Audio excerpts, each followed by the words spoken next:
서로 인사합시다. 은혜 받읍시다. 예, 오늘 이 밤에도 하나님의 은혜가 우리 가운데 충만하게 되기를 주님의 이름으로 축복합니다. 오늘 본문 말씀은 악인과 의인의 삶과 그 삶에 따르는 결과들을 대조해서 보여주고 있습니다. 결론은 악인은 망하고 의인은 구원을 얻는다라는 가르침을 주고 있습니다. 우리 이 시간을 통해서 악인들의 핍박과 유혹에 흔들리지 말고 끝까지 의인의 자리를 지켜서 하나님께서 약속하신 대로 구원과 승리를 누리는 그런 성도의 삶을 살게 되기를 주님의 이름으로 축복합니다. 16절 한번 읽어보죠. 유덕한 여자는 존령을 얻고 건면한 남자는 재물을 얻느니라. 아멘. 유덕한 여자란 어떤 사람인가 하면은 어려움을 겪고 있는 이들을 볼 때 긍휼히 여기는 그런 사람입니다. 주변 사람들에게 친절히 행하는 그런 사람, 도움이 필요한 자에게 은혜를 베푸는 그런 사람, 힘들어하는 지체들을 돌아보고서 동정하여서 그들을 살펴주는 그런 사람이 유덕한 여인입니다. 자, 이런 유덕한 여인에게 주어지는 복이 존령이다라고 말씀하고 있습니다. 존령에 해당하는 히브리어가 카보드라는 단어인데요. 이 단어가 의미하는 바는 영광, 또 영예, 명예, 부귀 이런 뜻이 있습니다. 따라서 유덕한 여인이 존령을 얻는다는 것은 영광을 얻고 명예를 얻고 부유하게 된다는 것이죠. 자, 존령한 여인에게, 유덕한 여인에게 이런 놀라운 복이 많은데 여기에 해당되는 인물이 성경에 누구냐면은 루시죠. 루시라는 여인입니다. 남편을 잃은 룻은 남편과 두 아들을 잃은 시어머니 아픔을 공감했고 그 아픔을 긍휼히 여기는 여인이었습니다. 사랑하는 남편과 두 아들을 잃은 시어머니를 향한 동정심을 가지고 시어머니에게 친절과 은혜를 베푼 여인이었죠. 그래서 홀로 시어머니가 자기 고향 가겠다고 베들레헴으로 가겠다고 며느리들을 떼어놓으려고 했지만 이 룻은 어머니를 혼자 보낼 수가 없었던 겁니다. 어머니에 대한 긍휼의 마음, 동정하는 마음, 공감하는 마음, 정말 유독한 그런 감정이 있었던 룻은 어머니를 홀로 고향으로 돌려보내지 못하고 같이 함께하죠. 시어머니가 돌아가라고 그렇게 강하게 도전해 주었음에도 불구하고 룻은 어머니를 따라 베들레헴까지 갑니다. 한 번도 가보지 않은 땅 아닙니까? 낯선 민족이 살고 있는 땅이었습니다. 그곳에 가서 시어머니를 공양하죠. 아침 일찍 일어나서 추수 때 추수하는 밭을 찾아가서 떨어진 이삭을 줍는 그런 일을 했던 인물이 룻입니다. 이게 존령한 여인의 모습입니다. 자, 이런 룻에게 주어진 복이 무엇인가요? 이방인이었음에도 불구하고 예수님의 족보에 들어가지 않습니까? 이방인이었던 룻은 이스라엘 공동체에 속하여서 다윗의 할머니가 됩니다. 룻은 구원의 은혜를 입었을 뿐만 아니라 예수님의 족보에 포함되는 영광도 얻었습니다. 과부로서 고생하며 살 수밖에 없었던 삶에서 아름다운 가정을 이루며 자녀를 낳고 행복하게 살았던 것이죠. 이것이 바로 유덕한 여인이 누리는 복입니다. 근데 여기서 이제 그 잠언 11장 16절에서 유득한 여인이라고 그렇게 말을 하고 있고 근면한 남자라고 그렇게 표현하고 있는데 여기서 유득한 여인과 근면한 남자 대꾸를 이룬다고 그냥 여인으로만 생각을 하기 쉽습니다만은 이 16절과 17절을 연결해서 보면은 남자 여자의 대꾸를 이루고 구별하는 게 아니고 유독한 삶을 사는 사람, 그리고 그렇지 못한 사람을 대조하고 있음을 보게 됩니다. 그래서 우리 유독한 여인이라고 여인들에게만, 여성도님들에게만 해당되는 말씀으로 받지 마시고, 성도들인 우리들이 이런 삶을 산다면 하나님께서 우리에게 존령을 약속해 주시구나, 그것 깨달았으면 좋겠어요. 그러니 우리가 이 유독한 삶을 살아야 되는데, 이 유독한 삶을 살려면 우리 힘으로 안 되잖아요. 우리 힘만으로. 우리가 얼마나 참 죄를 잘 짓는 자들입니까? 자기 이익만 추구하는 그런 경향이 있는 자들입니다. 그래서 유독한 삶을 살려면은 우리 가운데 성령의 열매들이 풍성하게 나타나야 돼요. 그래야 유독한 삶을 살 수 있습니다.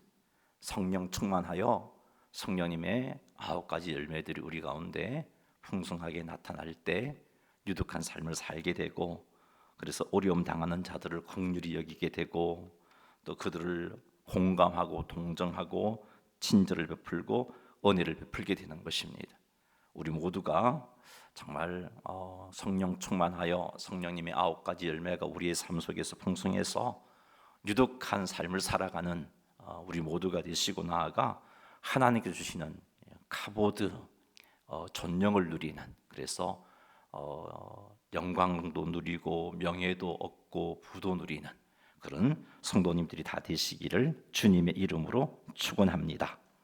자, 건면한 남자는 재물을 얻느니라, 그렇게 16절 하반절에서 말씀하고 있습니다. 자, 그런데 이 건면으로 번역한 히브리어가 아리츠라는 단어를 쓰고 있는데요. 이 아리츠라는 단어에는 사실은 건면한, 건면 이런 뜻이 없어요. 자, 방송에 좀 비춰줄래요? 구약 성경에 보면은 지금 아리츠라는 단어가 총 21번 나옵니다. 21번 나오는데 무자비한 사람이라는 뜻으로 12번 사용되었고요. 그 다음에 무자비한 형용사로서 6번 사용되었습니다. 그리고 폭군이라는 뜻으로 2번 사용되었고, 무서운이라는 뜻으로 1번 사용되었어요. 그래서 저 아리쩌라는 단어에는 건면함이라는 뜻이 없어요. 자, 그런데 우리 개역 개정은 왜 건면한 남자라고 번역을 했을까? 이 히브리어 성경을 헬라어로 번역한 성경이 70인경인데 70인경을 보면은 잠언 11장 16절에 좀 번역이 우리랑 많이 달라요. 잠언 11장 16절은 우리가 가지고 있는 개역 개정과 번역이 많이 다르고, 그다음에 이 히브리어 성경, 이제 보통 많이 우리가 인정해주는 히브리어 성경의 내용과 많이 달라요. 거기는 좀 어떻게 구분하냐면은 유독한 여인과 건면한 남자를 대조하고 있고요. 거기에서 이 유독한 여인에 대해서 좀 다양하게 아주 길게 번역을 했고요.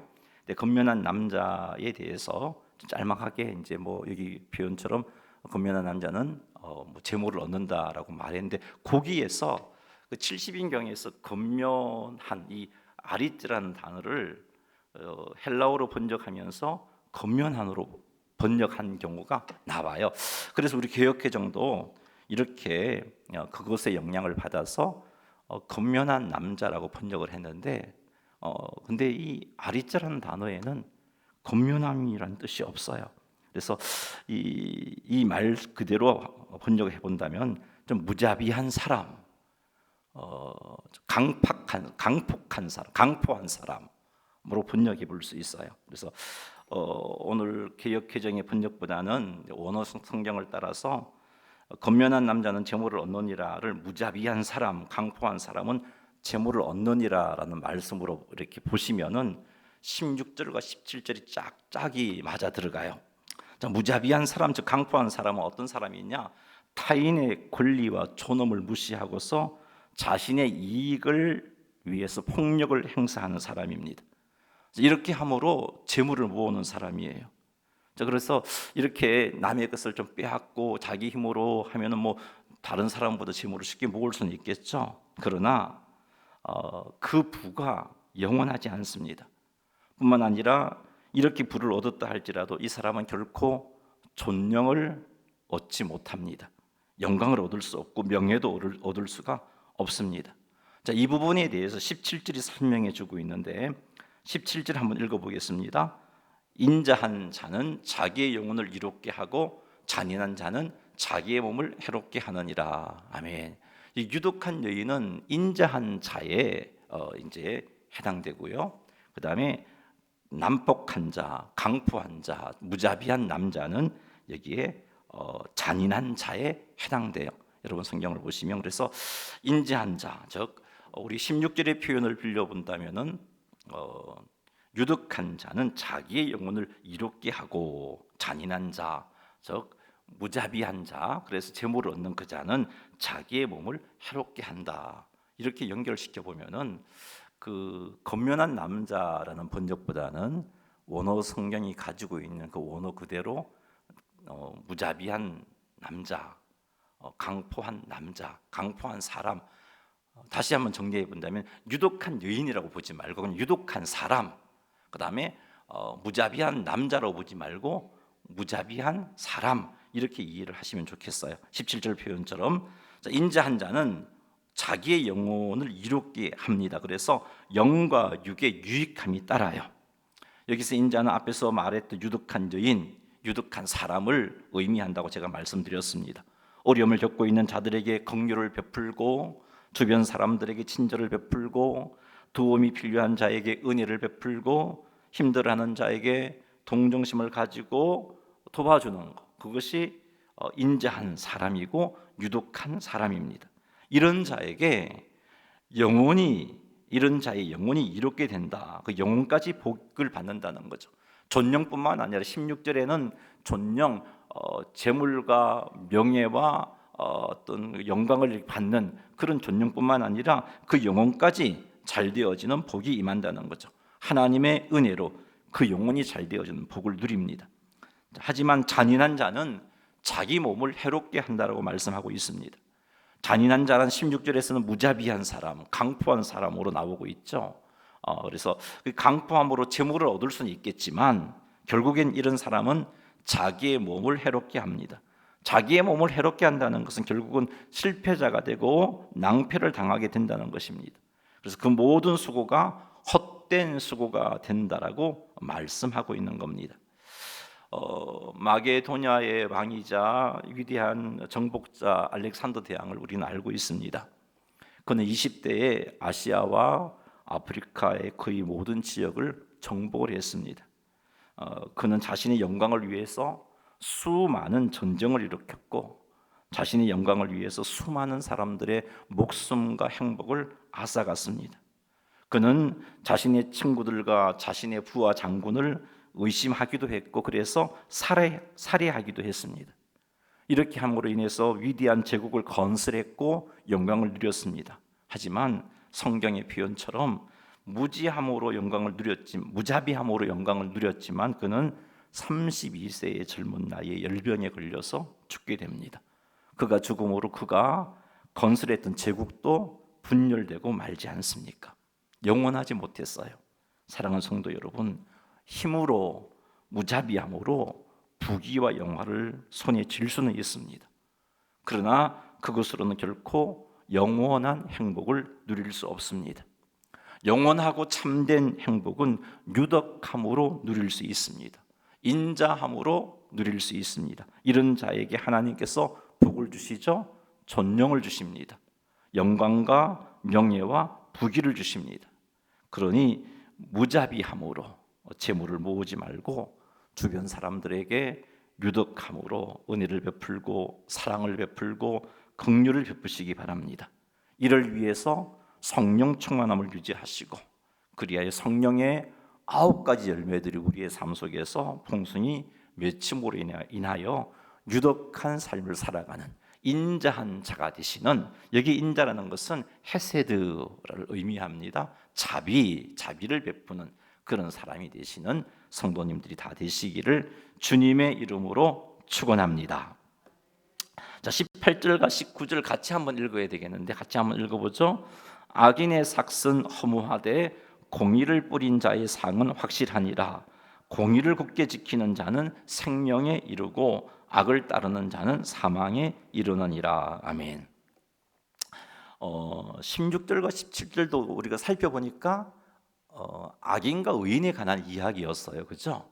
존령한 여인, 그다음에 무자비한 남자, 인자한 자, 그 대주되는 잔인한 자. 이게 이제 결국은 의인과 악인의 대조였고요.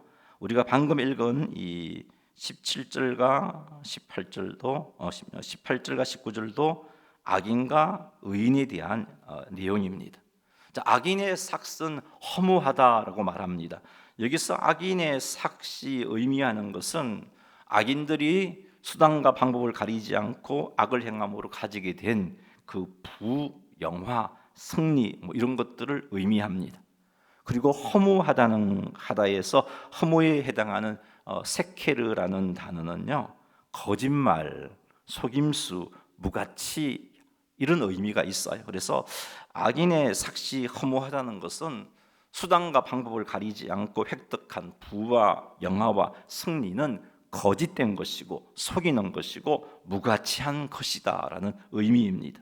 이런 것들이 참된 행복을 가져다 줄 알았는데, 이런 것들이 영원할 줄 알았는데, 이런 것들이 나를 영화롭게 해줄 줄 알았는데 오히려 불행하게 만들고 수치를 당하게 만듭니다. 그래서 악인의 삭은 허무하다.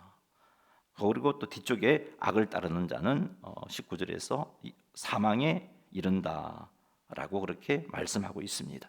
하지만 공의를 뿌리는 자의 상은 확실하다라고 말씀하고 있죠. 공의를 뿌렸다는 것은 하나님께서 기뻐하시는 그런 모습으로 살았다는 것입니다. 악과 타협하지 않고 정직하게 일했다는 것입니다. 사람과 자신의 능력을 의지하지 않고 하나님만을 의지했다는 겁니다. 이렇게 악과 타협하지 않고 정직하게 행하는 것으로 인해서 손해는 볼 수 있지만, 사람과 자신의 능력을 의지하지 않고 하나님만을 의지함으로 인해서 다른 사람들에게 어리석게 보일 수는 있지만, 이렇게 행하는 자들의 상은 확실하다라고 말씀해 주고 있습니다.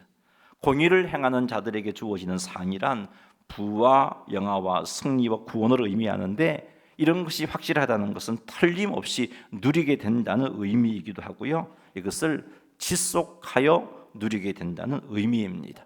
그래서 공의를 지키는 자는 이런 상태를 가리켜서 생명에 이른다라고 19절 말씀이 말씀하고 있습니다.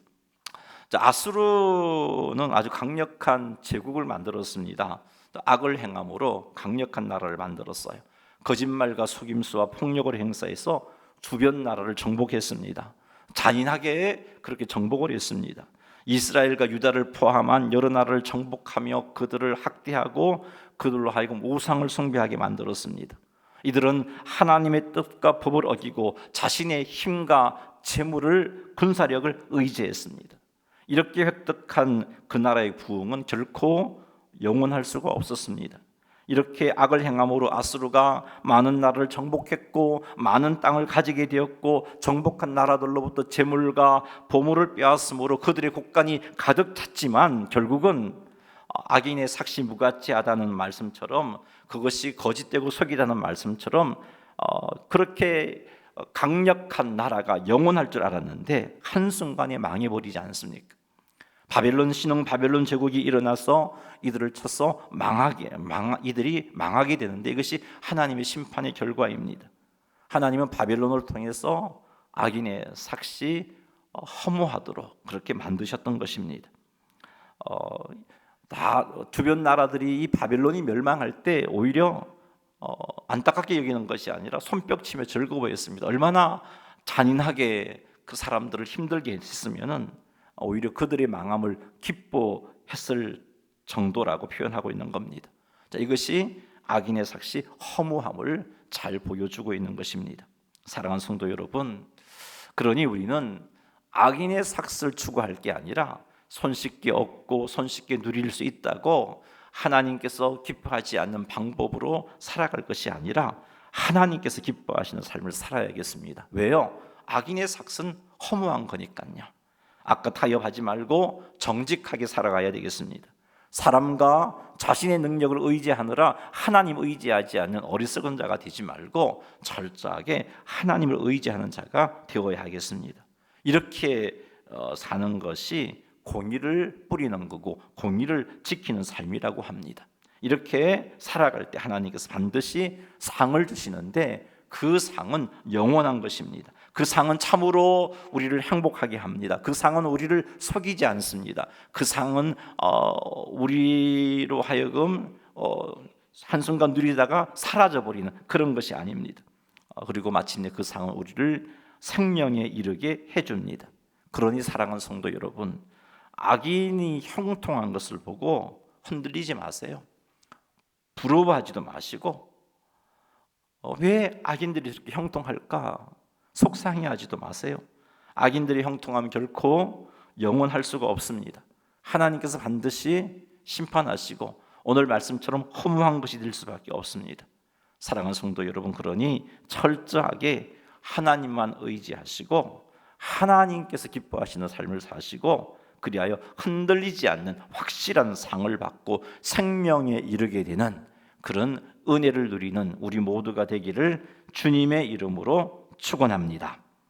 20절 말씀 읽겠습니다. 마음이 굽은 자는 여호와께 미움을 받아도 행위가 온전한 자는 그의 기뻐하심을 받느니라. 아멘.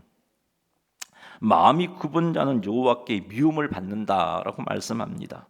마음이 굽었다는 것은 마음이 뒤틀리고 삐뚤어진 것을 의미하는데 하나님 앞에 마음이 뒤틀리고 삐뚤어진 사람은 하나님의 말씀을 듣고서도 살피지 않고 듣고서도 따르지 않고 하나님을 거부하고 진리 되신 말씀을 배격하는 삶을 사는 사람입니다. 사람 앞에 마음이 뒤틀리고 삐뚤어진 사람은 사람의 말을 듣고 살피지 않고 그 사람의 말이나 제안을 거부하고 그렇게 반대하는 사람입니다. 자, 이런 사람은 여호와께 미움을 받는다라고 말씀하고 있습니다. 하나님께 미움을 받는다는 것은 하나님께서 혐오하시고 하나님께서 싫어하신다는 겁니다. 하나님께서 싫어하시는 그 사람이 하나님 주신 은혜와 복을 누릴 수 있는가? 누리지 못하겠죠. 하나님 주신 은혜와 복을 누리지 못합니다. 하지만 행위가 온전한 자는 하나님의 기뻐하심을 받는다라고 말씀하고 있습니다. 여기서 행위에 해당하는 히브리어가 데레크라는 단어인데요, 길, 도 이런 의미가 있어요. 그렇지만 이제 본문에서는 삶의 태도, 삶의 양식을 의미하는데 행위가 온전하다는 것은 삶의 태도와 또 행동 양식이 온전하다라는 그런 의미가 되겠죠. 자, 온전한 삶의 태도, 온전한 행동 양식은 어떤 것을 가리키는가? 하나님의 말씀에 귀를 기울이고 그 말씀을 묵상하고 그 말씀을 따라가는 것, 그것을 여기 온전한 삶의 태도, 온전한 행동 양식이라고 말합니다. 히브리어에서 데레크라는 단어는 길도라고 말씀했는데 그 데레크라는 단어가 여기 도, 길, 이 의미는 하나님의 말씀, 하나님의 말씀이 이끌어가는 그 인도하심, 그것을 의미합니다. 그래서 그 길을 따라가는 자, 말씀의 길을 따라가는 게 온전한 삶을 사는 것이고 그 말씀을 묵상하며 순종하는 게 그 길을 따라가는 것이기에 그것을 온전한 삶의 행동 양식이라고 말합니다. 이런 사람은 철저하게 하나님을 의지하고 이런 사람은 하나님의 인도를 구하고 그리고 당연히 하나님의 인도하심에 순종하는 삶을 삽니다. 이렇게 행위가 온전한 사람을 하나님께서 기뻐하시죠. 하나님의 기뻐하심을 받는다라고 표현하고 있습니다.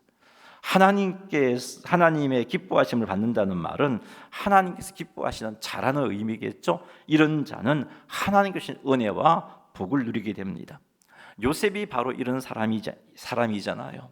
요셉이 보디발의 아내의 유혹을 받았을 때 그 유혹에 넘어가지 않았잖아. 왜요?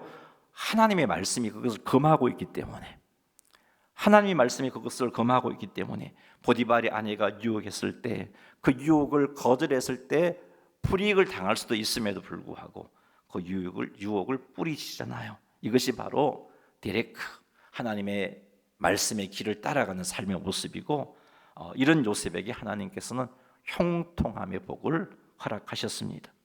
다윗 역시 행위가 온전한 사람이었습니다.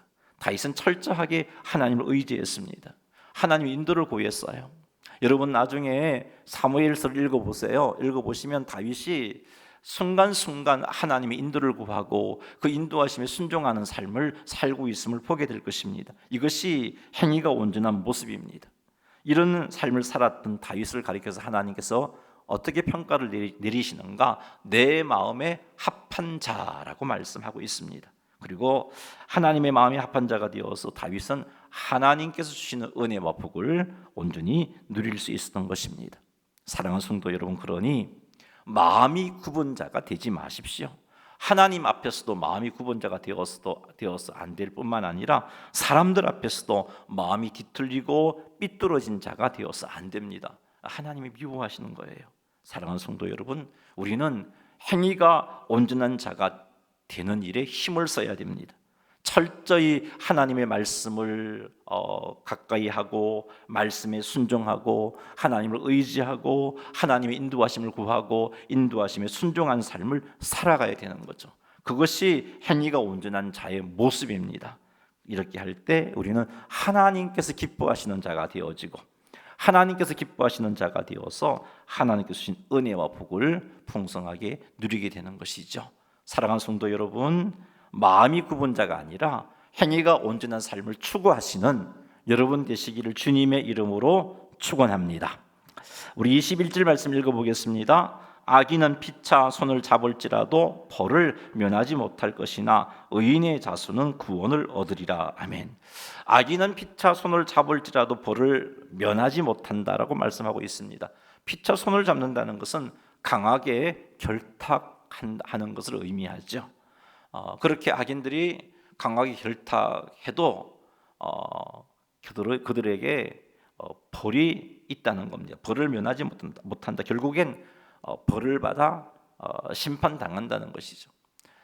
악인들이 똘똘 뭉쳐서 하나가 되어서 하나님을 대적해 본들 결국은 그들은 실패자가 되어질 수밖에 없다는 것입니다.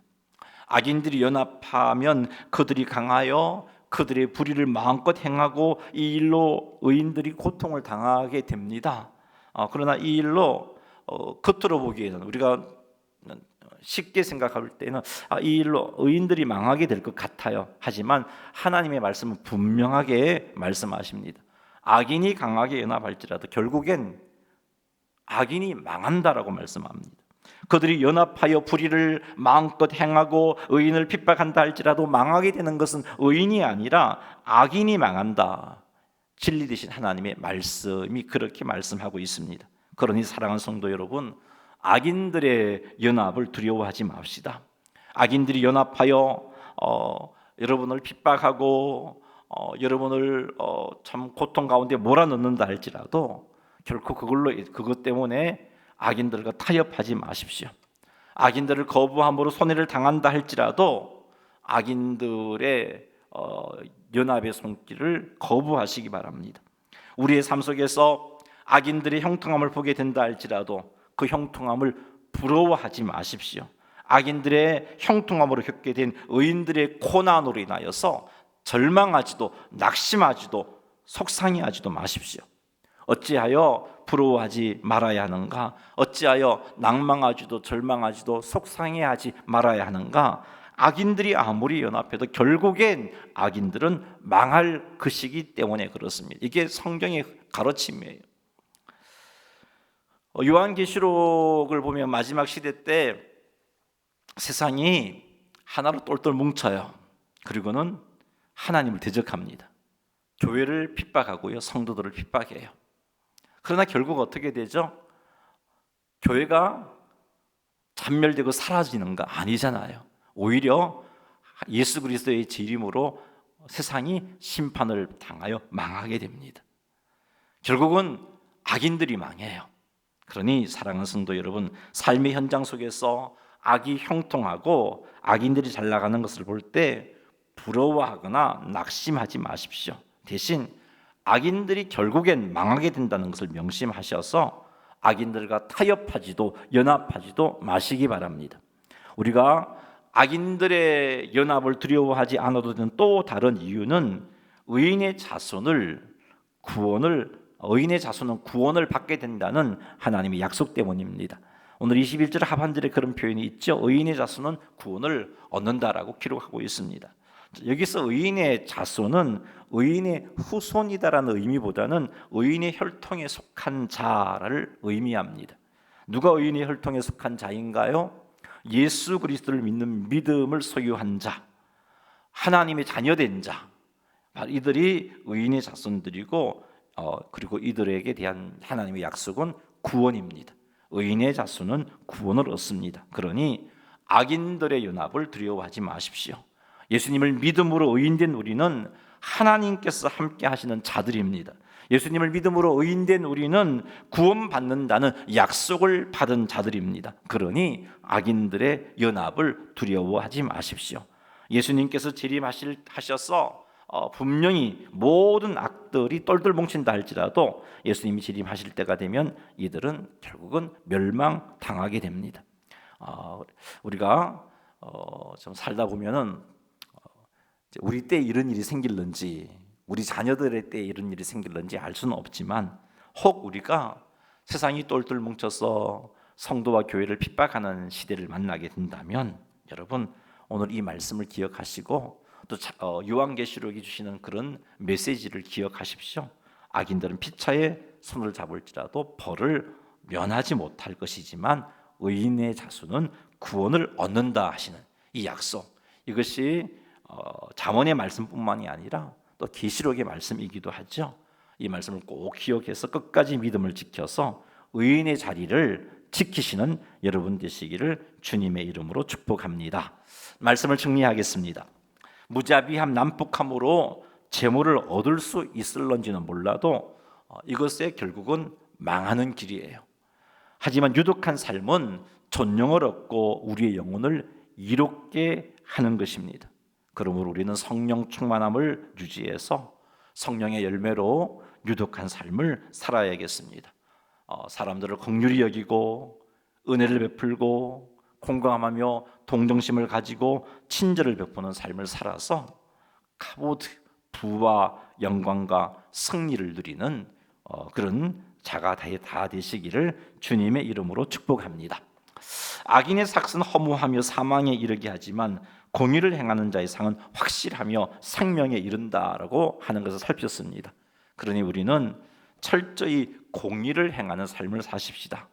공의를 행하는 삶이란 다른 게 아니에요. 하나님께서 기뻐하시는 삶을 살면 공의를 행하는 삶이 되어요. 악과 타협하지 않고 정직하게 사는 것이 공의를 행하는 삶입니다. 사람을 의지하지 않고 자기의 능력을 의지하지 않고 하나님만을 의지하는 것, 그런 삶을 산다면 우리는 공의를 행하는 삶을 살게 됩니다. 이런 삶을 살아서 정말 확실한 상을 받는 우리 모두가 되기를 주의 이름으로 축복합니다. 자, 세 번째는 마음이 굽은 자가 되지 말라고 말씀하고 계시죠. 하나님과 사람 앞에 마음이 삐뚤어진 그런 행동하지 말 것을 우리에게 도전해주고 대신 행위가 온전한 자가 되라고 말씀하셨습니다.